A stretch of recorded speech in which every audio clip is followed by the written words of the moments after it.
dia, boa tarde, boa noite, como vocês estão? Sejam todos muito bem-vindos ao meu canal. Meu nome é Neuraci, mas como sempre você pode me chamar de Neura.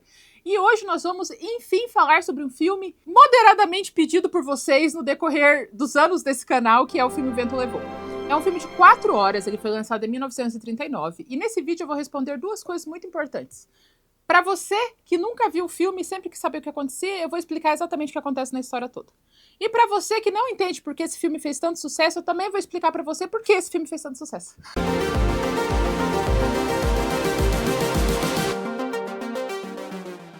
Eu já vou deixar vocês avisados antes que esse vai ser um vídeo de duas partes. Por quê? Porque esse filme ele tem várias camadas de explicação. Tem o contexto histórico do filme, tem o contexto histórico do lançamento, tem os bastidores, tem como foi a produção. É muita coisa junto e o filme sozinho tem 4 horas de duração. Então vamos ter duas partes de vídeo também, porque 2 visualizações, né, gente?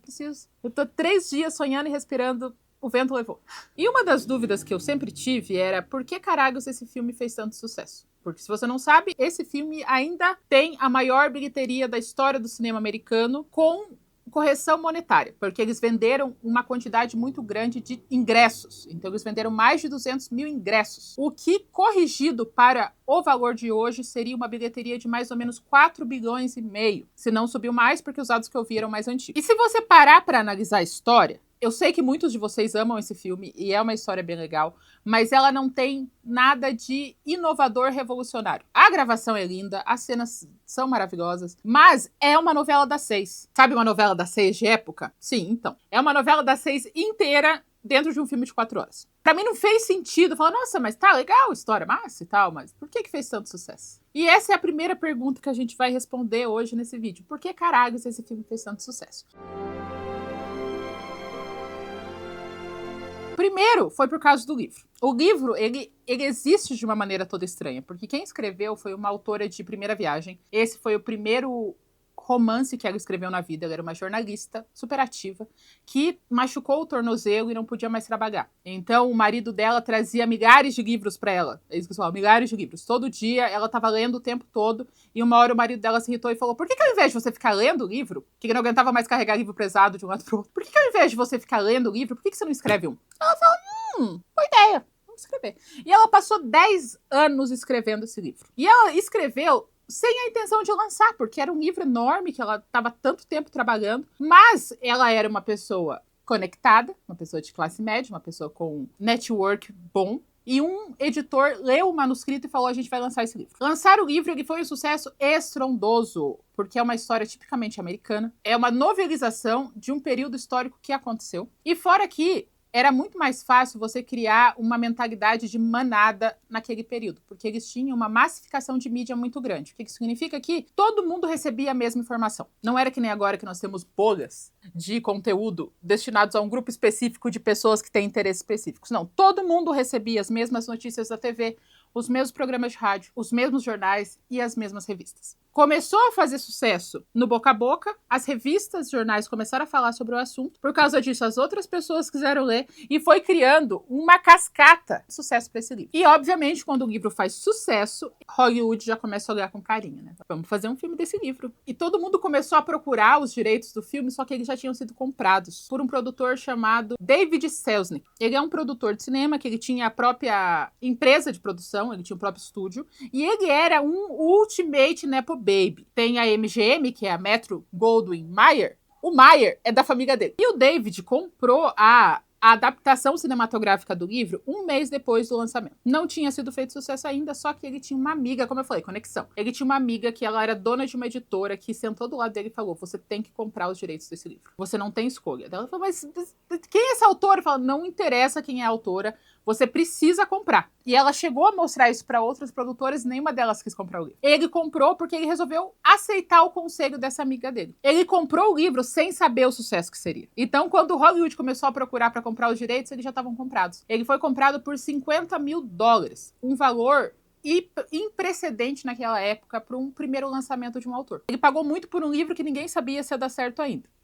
Deu muito certo. E daí começa a genialidade desse produtor. Ele transformou a busca dos atores principais em um reality show multimídia, porque vários meios de comunicação diferentes estavam cuidando disso. Primeiro foi a votação para quem seria o Rhett. Rhett é o interesse romântico no filme. E todos, sem exceção, com uma grande maioria de votos, decidiram que o Clark Gable seria a pessoa principal para fazer esse filme. Ele não queria participar, porque, segundo ele, era um filme de mulherzinha. E ele ia ser coadjuvante, e ele não queria ser coadjuvante de um filme de mulherzinha. Só que ele estava contratado por uma outra produtora, que eu não lembro qual. E a negociação aconteceu entre produtoras, e eles chegaram a um acordo que, se eles conseguissem dar um jeito de convencer a esposa do Clark Gable a se divorciar, ele faria o filme. E foi isso que eles fizeram. Eles ofereceram $500 mil para a esposa aceitar os papéis do divórcio, e ela aceitou, porque $500 mil, e eles já viviam um relacionamento abusivo. Clark Gable nunca prestou mesmo. Tem um monte de história torta dele em Hollywood. E ele foi obrigado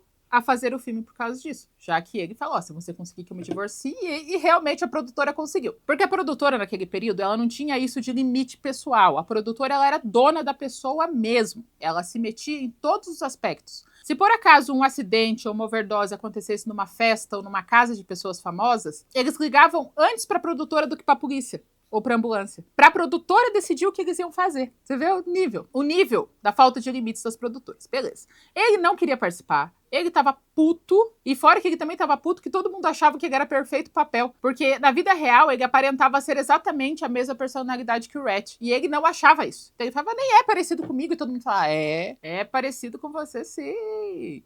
No final ele fez, na gravação ele fez a vida de todo mundo um inferno, ele nem tentou fazer um sotaque sulista porque ele não era obrigado. A busca pela Scarlett foi maior ainda. Foi uma busca de 2 anos e dessa vez não foi apenas fazer uma enquete, uma votação para decidir quem seria a atriz principal. Além da busca pelas atrizes, ele fez uma audição aberta para quem quisesse vir nos Estados Unidos inteiro. Várias mulheres que sentiam que elas poderiam ser a Scarlett O'Hara foram lá para audição. E Estados Unidos, novamente, parou com essa ideia de que qualquer mulher dos Estados Unidos poderia ser a atriz principal. Eu não sei se ele fez isso só por marketing ou se ele realmente achava que ia encontrar uma mulher assim. O filme atrasou em 2 anos. Ninguém mais tinha paciência para ficar procurando. Ninguém mais aguentava notícias de quem era a Scarlett. Tanto que a gravação começou antes de eles terem encontrado a Scarlett, porque não dava mais para enrolar. Então eles iam fazer uma cena com um incêndio enorme e eles chamaram um monte de gente para ver o incêndio, né? Porque era um monte de casa pegando fogo e é divertido ver casa pegando fogo. Quem estava lá? Vivian Leigh.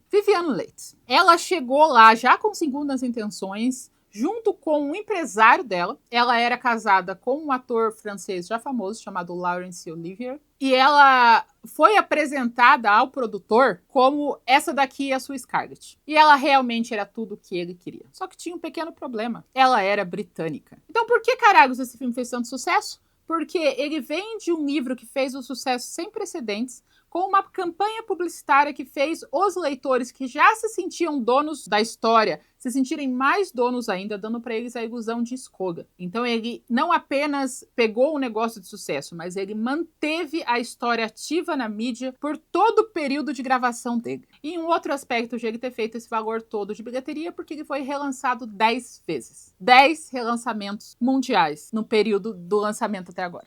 10. Fica fácil assim, né? Fazer 4 milhões. E todas as vezes que ele era relançado, todo mundo ia assistir de novo. Porque ele é um clássico. Agora nós vamos falar sobre o pesadelo que foi gravar esse filme. Primeiro, porque ninguém gostou da escolha da Scarlett O'Hara. Da onde que uma personagem naturalmente sulista, que era o grande exemplo da mulher americana tradicional, ser vivido por uma britânica. As revistas receberam cartas, uma enxurrada de cartas e artigos feitos por jornalistas falando o absurdo que é você colocar uma atriz britânica para fazer o papel de uma americana. Ela nunca vai entender as nuances de uma pessoa que nasceu no sul dos Estados Unidos. Só que o produtor tinha tanta certeza que ele ignorou tudo isso, porque ele sabia que a partir do momento que você visse ela atuando, você ia saber que era ela. E realmente, ela é incrível no papel. Ela é realmente muito boa e você nunca vai imaginar que ela é britânica pelo jeito que ela está falando no filme. E esse filme vai sofrer um evento um pouco menos comum, que é quando o produtor se acha dono do filme. Se acha não, ele é dono dos direitos, né? Mas ele não vai tratar o diretor com a função de diretor ou o redator com a função de redator, ele que manda em tudo e ele que vai resolver tudo, e se você não resolver, eu vou te demitir. Então, o filme passou por 3 diretores diferentes. Um dos diretores foi demitido porque ele era assumidamente gay e o produtor achava que um homem gay nunca ia conseguir dirigir cenas de ação apaixonadas entre um homem e uma mulher. Então ele tirou um diretor gay para colocar um diretor macho heterossexual bruto que era amigo do Clark Gable e amigo do produtor. O produtor pegou esse projeto meio como um projeto de vida dele. Então, ele era extremamente insuportável e minimalista. As coisas tinham que ser gravadas várias vezes. Ele mudava de ideia o tempo todo. E o roteiro mudava diariamente. Então, todos os atores não tinham muita certeza do que eles iam gravar no dia. E, às vezes, eles tinham que gravar a mesma cena várias vezes com diálogos diferentes. O que deixava todo mundo muito irritado, porque todo mundo chegava na gravação sem saber o que estava acontecendo. E só iam saber depois. Além disso, o produtor tinha maneiras muito antiéticas de tratar as mulheres que estavam atuando no filme. Ele fazia elas ficarem exaustas para elas atuarem exaustamente de uma maneira séria e sincera. Teve um momento da gravação, porque como o filme acontece em várias plantações de algodão, eles tinham mini plantações de algodão, cada uma em estados diferentes de crescimento do algodão. E ele fez as atrizes principais catarem algodão por 2 horas para que as mãos delas sangrassem, elas suassem e parecessem exaustas, para que isso fosse mostrado na gravação. Ele era péssimo. Péssimo. Fora que você vê aquelas cenas apaixonadas do Clark Gable com a Viviane Leigh e você não sabe que os dois se odiavam mais que a vida na gravação. Clark Gable já não estava lá porque ele queria. Ele fazia questão de fazer a vida de todo mundo um inferno. Fora isso, ele tinha uma dentadura, porque ele teve problemas dentários, dente caído, colocou uma dentadura, só que ele não escovava direito aquela dentadura, o que gerou numa gengivite fodida, que, em associação a fumar 3 maços de cigarro por dia, fazia um hálito dele insuportável. E como ele já queria irritar todo mundo, ele também mastigava dente de alho para irritar mais ainda a outra protagonista. Só para irritar ela, só pra passar raiva. A Viviane, ela saiu do Vento Levou, assim, quase tendo um colapso nervoso. Ela trabalhava mais que todo mundo, já que ela era a personagem principal.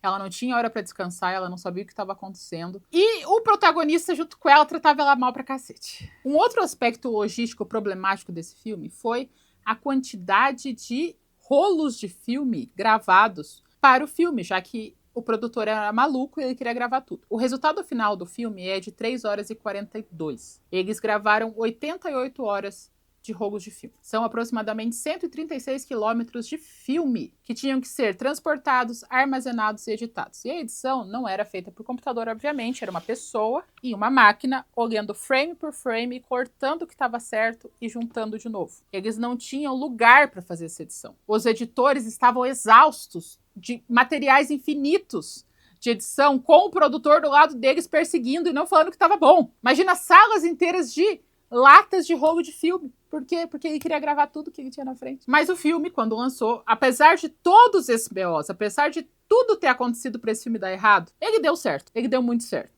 A cidade escolhida para ser feito o lançamento decretou feriado na cidade inteira para que todos pudessem ver o filme. E antes disso, eles fizeram uma sessão teste com um filme que não estava acabado. E eu amo isso, porque algumas pessoas tiveram a oportunidade de vivenciar a história e não quiseram, talvez, por preguiça. Porque estava passando um filme. Quando o filme terminou de passar, apareceu um cara e falou assim: senhoras e senhores, vocês foram escolhidos para participarem de uma exibição especial. É um filme bem longo, vai acabar bem tarde. E se vocês não quiserem ver, vocês têm que sair agora, porque depois que o filme começar, ninguém mais sai de dentro dessa sala. E essas pessoas assistiram O Vento Levou, não a edição final, de surpresa. E eu imagino quem teve a oportunidade de ver esse filme e não viu, porque ele ficou com preguiça do filme comprido. E todos que saíram da gravação saíram completamente extasiados, acharam tudo muito maravilhoso. Próxima parte do BO, que é as controvérsias. Então, tudo muito bom, muito legal, mas esse filme ele é extremamente controverso. Desde o ano de 2020, a HBO, que tem a Warner, né? A detentora dos direitos do filme O Vento Levou, ela tem um disclaimer no começo do filme falando que esse filme retrata a escravidão de uma maneira errada, que era errada no passado e é errada agora. Mas como é um filme que retrata eventos históricos que realmente aconteceram, eles não podem cortar todos esses aspectos, mas quando for assistir, lembre que esse filme é um fruto do próprio período. Esse filme ele vai acontecer num período muito específico dos Estados Unidos, que é a Guerra Civil, que é quando o Sul quer manter os escravos e quer meio que se separar do resto dos Estados Unidos, e o Norte não quer que isso aconteça. O filme todo e o livro vão partir da perspectiva de uma família escravocrata. A autora, ela viveu num período de segregação. O filme foi lançado num período de segregação. Ela era classe média alta e morava do lado de um bairro negro pobre. E tudo que ela ouvia era como os negros eram mau caráter, ladrões, baderneiros, que é aquela coisa de desumanizar as pessoas, já que você não pode legalmente escravizar elas. E como ela viveu numa vida muito fechada, assim, ela não conhecia o mundo, a única visão que ela tinha sobre os negros era essa. Então ela vai ter uma visão bem pró-escravismo no livro, e no filme também tem. Pelo que eu li, depois de um tempo, ela acabou entendendo os erros dela e ela doou muito dos lucros do livro para causas negras. Mas nesse período que ela fez, ela só tinha ouvido falar, ela tinha uma visão extremamente preconceituosa e ela escreveu o livro de acordo com isso. Ela vai retratar um período chamado Antebellum South, que antebellum significa antes da guerra. Então, segundo os sulistas ricos, donos de escravos, era um período de muita bonança, um período onde as coisas eram realmente boas, onde os homens eram cavalheiros e as mulheres eram damas, e todos viviam felizes, com classe. Tudo era muito bom, tudo era muito perfeito. Então o filme todo vai ser muito romântico em relação a esse período. Eu não li o livro, mas falaram que ele é bem mais direto em relação a esse tipo de coisa. Mas, acima de tudo, esse filme ele vai popularizar dois estereótipos que nós conhecemos até agora. O primeiro é o estereótipo do escravo feliz. O escravo que não tem faculdades mentais para ser dono da própria vida, por isso ele precisa ser guiado por um homem branco, porque as mulheres também não eram vistas como inteligentes e tal. Então, pelo filme inteiro, a gente vai ver escravos felizes trabalhando na plantação de algodão, indo pra guerra sorrindo. Tudo eles estavam muito felizes e muito satisfeitos de servir, sabe? Você não vê em nenhum momento eles reclamando. É uma vida boa, sabe? É uma vida... Não, mas eles eram escravos, mas eles não sofriam, eles amavam essa... Então passa um pano desgraçado pro tanto de atrocidade que eles estavam fazendo. E o segundo estereótipo, que é o mais conhecido, que é o da Mami. E eu vou ler um trecho que eu peguei de outro lugar, que eu acho importante porque ele ainda meio que existe entre nós. A descrição básica da Mami gira em torno de uma mulher negra, bem gorda, com seios enormes, capaz de amamentar todas as crianças brancas do mundo, um lenço para esconder o cabelo crespo horroroso e uma personalidade forte, cheia de garra, mas que só serve para lutar pela família branca que ela tanto ama. Ela é uma doméstica, nasceu para isso. Cozinha como ninguém e tem as melhores receitas. Ela é leal, gentil e dá dicas de limpeza. É supersticiosa, religiosa, está sempre pronta para aconselhar as donas de casa e suas filhas como uma grande amiga. Mami é alguém sem pretensões, sem vida própria, assexuada, que só sabe servir e mais nada. O mais importante é usar a imagem para enfatizar uma suposta boa relação entre senhores e escravos que tenta mascarar uma relação de poder gritante rolando. Então é isso. A personagem que fez a Mami mesmo nesse filme, ela ganhou um Oscar por causa disso, mas ela sofreu muita retaliação por ter feito esse personagem, esse estereótipo. Mas segundo ela falou, eu prefiro fazer o papel de uma empregada e ganhar $700 por semana do que ser uma empregada e ganhar 7. Nós temos aqui no Brasil uma referência bem boa da Mami e do escravo feliz que está no sítio do Pica-Pau Amarelo. Nós sabemos que Monteiro Lobato tinha um flirt forte com a KKK. E a tia Anastácia era a própria Mami. Ela estava sempre na cozinha, ela estava sempre fazendo comida, ela estava sempre pronta para ajudar todos os moradores. E o trabalho dela era esse, era ser forte, lutadora, batalhadora, uma ótima cozinheira. E parece que ela não tinha vida fora da cozinha. Se ela saísse da cozinha, ela meio que desaparecia. E também dentro do universo sítio do Pica-Pau Amarelo, nós temos o tio Barnabé. Tio Barnabé é outro, que tá lá feliz, sendo funcionário. Todos eram funcionários, mas eles não tinham casa própria, eles não tinham vida fora daquilo, sabe? E uma adaptação direta da Mami aqui no Brasil é a empregada que é praticamente da família. Normalmente a empregada praticamente da família, isso é uma coisa que ainda existe muito no Brasil. Eu espero que menos que antes, mas eu não tenho dados bastante para falar isso para vocês com certeza, mas é uma moça que provavelmente saiu novinha de uma cidadezinha do interior que foi chamada por alguém para trabalhar numa casa. E ela vai ser convidada para morar na casa dessa família rica. Ela vai, às vezes, ter seu próprio prato, seu próprio talher separado. Ela não vai ter autonomia para sair de casa quando ela quiser. Ela não vai ter tempo de fazer a própria família. E ela vai passar anos e anos na casa, trabalhando junto. E toda vez que alguém chega em casa, a dona da casa vai abraçar ela e falar: essa daqui é tal pessoa, ela é praticamente da família. Vocês conhecem alguém assim? Eu tenho certeza que sim, porque a minha mãe foi tirada do interior por alguém rico do interior que ela vivia para trabalhar na cidade grande, onde ela começou a morar e daí depois ela acabou saindo. Essa é a nossa Mami. São as empregadas praticamente da família. E eu tenho certeza que vocês vão ter histórias muito tristes para me contar sobre isso nos comentários. Sabendo disso, o filme Pecadores, ele ganha mais um pontinho de fodeza. Eu vou pôr aqui e aqui o vídeo que eu fiz sobre o filme. Um dos personagens, ela tem o estereótipo físico da mama. Ela tem peitão, ela não é magra. Só que no filme ela é colocada como interesse romântico, como objeto de desejo sexual, com uma sexualidade existente. E ela é, ela é a pessoa mais inteligente do filme. Então, eles pegaram o estereótipo da Mami, que era sexuada pra cuidar, e transformaram ela nesse filme num personagem, numa pessoa de verdade. Então, mais um ponto pra eu amar esse filme. Mais do que eu já amo, porque eu já tenho um amor que não cabe em mim com esse filme. E um outro aspecto interessante, quando eu tava pensando sobre isso, é que a maneira como o Brasil lida com o racismo é muito diferente dos Estados Unidos, porque dos Estados Unidos ela é direta, né? Ela não se faz. A gente tem igual, só que a gente se faz um pouco. Porque tem uma banda chamada Lady A, que até o ano de 2020 ela era chamada de Lady Antebellum. E ela mudou o nome 16 anos depois que ela foi criada por causa das questões raciais. Mas se a gente traduzisse isso para o Brasil, era como se existisse uma banda chamada As Damas da Casa Grande, e todas elas fossem branquinhas e loirinhas. Então agora você sabe por que o filme fez sucesso, a produção que foi um inferno, que não era para dar certo, mas deu muito certo, e por que esse filme também é problemático. Oficialmente agora vamos falar sobre o filme! Ai, gente, eu quero tanto que dê muitas visualizações esse vídeo. Tanto trabalho pra pesquisar. O filme já começa errado. O filme começa com uma explicação num texto erradíssimo, que eu também vou ler pra vocês, porque é interessante. Houve uma terra de cavaleiros e campos de algodão denominada o Velho Sul. Neste mundo, o galanteio fez a sua última mesura. Aqui foram vistos pela última vez cavaleiros e suas damas, senhores e escravos. Agora você consegue encontrar apenas nos livros, pois não passam de um sonho a ser lembrado. Uma civilização que o vento levou. Então, esse trecho já mostra qual é a do filme. O filme é uma lembrança saudosista de um período onde as coisas eram muito boas para um público específico. E como a guerra tirou isso deles. E que depois dessa guerra horrorosa, tudo que era de bom nessa civilização foi levado pelo vento, junto com os escravos que eles estavam usando para fazer o dinheiro que eles tinham. E o filme começa com a Scarlett O'Hara, que teoricamente sou eu, com uma roupa que ela não estava usando no filme. O mais Scarlett O'Hara que eu consigo ser, sendo preta, né? Ela é branca, olho claro.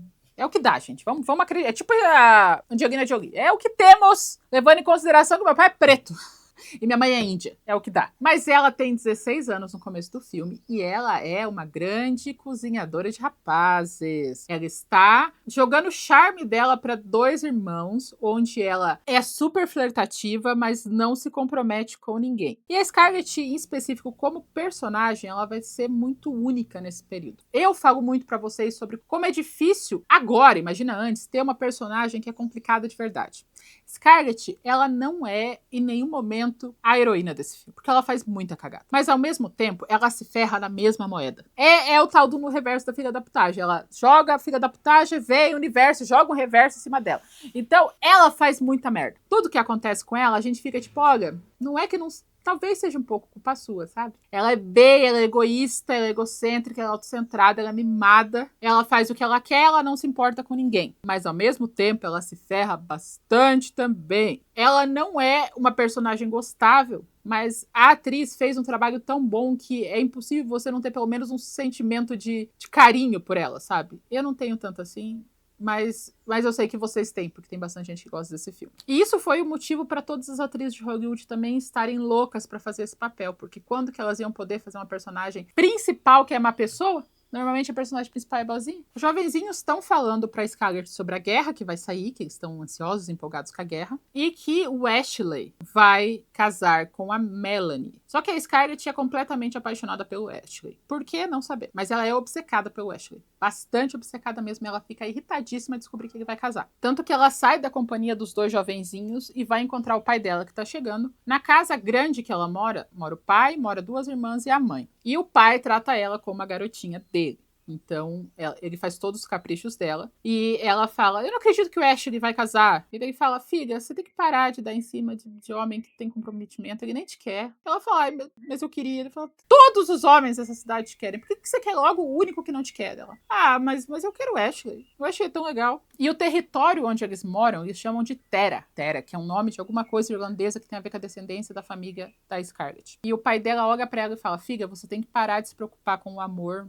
dos outros e se preocupar com a coisa que você realmente deve amar, que é Terra, que é o lugar. Ela fala, eu não amo Terra, eu não me importo com algodão, eu tô cagando pra essa fazenda. Ele fala, Terra é a única coisa que nós vamos ser pra sempre, então você precisa aprender a cuidar dela. E sai, e ela tipo, eu não quero Terra, eu quero Ashley. E toda essa cena acontece num pôr do sol lindíssimo, muito bem gravado. Tem umas cenas muito bem gravadas nesse filme, sério, que você fica tipo, nossa, que belo. À noite, chega a mãe da Scarlett falando que ela acabou de fazer um parto do filho ilegítimo de um dos funcionários da fazenda. Ela chega pro funcionário e fala, eu acabei de fazer o parto do seu filho. Dela, o que é filho? Ela fala essas palavras. Graças a Deus, ele nasceu morto, porque seria uma desgraça se ele tivesse sobrevivido, porque é um filho legítimo. Quando ela chega, vai conversar com o marido, ela só fala, amanhã você precisa demitir esse funcionário. E daí ela explica que o funcionário engravidou uma mulher fora do casamento que perdeu o bebê. Não é correto para a família manter um funcionário desse na fazenda. Todo esse período do Antigo Sul, ele vai viver uma série muito rígida de costumes sociais. Para você ser considerado uma família importante, para você ser respeitado pelos outros, você tem que seguir uma série de normas que, às vezes, para mim não fazem sentido, mas são seguidas a regra. O que eles vão falar é o maior medo de todo o Antigo Sul desse filme. Tudo gira em torno de não criar fofocas para os outros. A mãe da Scarlett conta pro marido e chama toda a família para rezar em nome do bebezinho que faleceu. Scarlett, obviamente, não quer rezar nada e fica pensando o que tá acontecendo. E daí ela percebe que ela nunca contou pro Ashley que ela amava ele. Ela fala, ele vai casar com a Melanie porque ele não sabe que eu sou apaixonada por ele. Amanhã eu vou contar. E ela tá toda feliz porque amanhã vai ter um churrascão, vai estar todo mundo lá e ela está obcecada em contar pro Ashley que ama ele, enquanto dá moral pra todo mundo, que todos os solteiros são todos os homens que passam na frente dela. Ela chega no churrasco. Antes de chegar no churrasco, ela tem que comer, porque a mami falou que se ela não comer, ela não vai arranjar um marido. Ela senta brava pra comer e ela come infantilmente, porque ela tem 16 anos no começo desse filme. Ela chega no churrasco, ela vê o Ashley, ela já tá tipo toda, ai, Ashley! Ai, que legal! E ele é vivido por um ator chamado Leslie Howard, que não queria fazer o filme também, porque era filme de mulherzinha. E quando ele estava na gravação, ele estava se achando muito velho, o que é verdade. Ele começou o filme com 46 anos e ele parece os 46 anos que ele tem. Ele estava certo. E ele ficava reclamando que o figurino fazia ele parecer uma fadinha. Fadinha era a maneira de chamar de viado as pessoas naquele período. O medo da homossexualidade nesse filme é um negócio assim sem precedentes, né? Senhor amado, tudo acabava em não posso, coisa de viado. E um tempo depois de gravar esse filme, Leslie virou agente secreto. Que coisa, né? Então ela se apresenta e fala, Ashley, eu preciso muito conversar com você. Muito. Só nós dois. E ele fala, tá bom. Ele apresenta a Melanie pra ela. Melanie é o personagem mais tonto que você vai ver na sua vida. A Scarlett vai fazer as maiores atrocidades do mundo no nível de talaricagem e ela continua acreditando no melhor das pessoas. Não tem nada que faça a Melanie achar que as pessoas são ruins. Ela precisa melhorar isso. Tem limite. O que ela faz é acima de todos os limites. Sério, é demais. E daí, depois que ela sai de falar com o Ashley, ela encontra os dois irmãos que ela tava dando em cima e ela joga um charme pra eles. Eles estão, tipo, super apaixonados por ela. As namoradas vêm buscar os rapazes e todos os homens que passam, ela joga charme. Todos, sobretudo comprometidos. Ela tem uma coisa por comprometidos. Então, eu vou apitar agora o sino do talarico em nome da obra completa. Porque se a Louise, protagonista do filme A Chegada, é a nossa padroeira da comunicação, a Scarlett é a padroeira da talaricagem. Se tem uma coisa que essa mulher vai fazer esse filme inteiro é talaricar todo mundo que ela vê na frente. Não tem uma mulher que ela respeite. Uma! E não tem um homem que ela não olhe com carinho. Então, apito do talarico pelo conjunto da obra.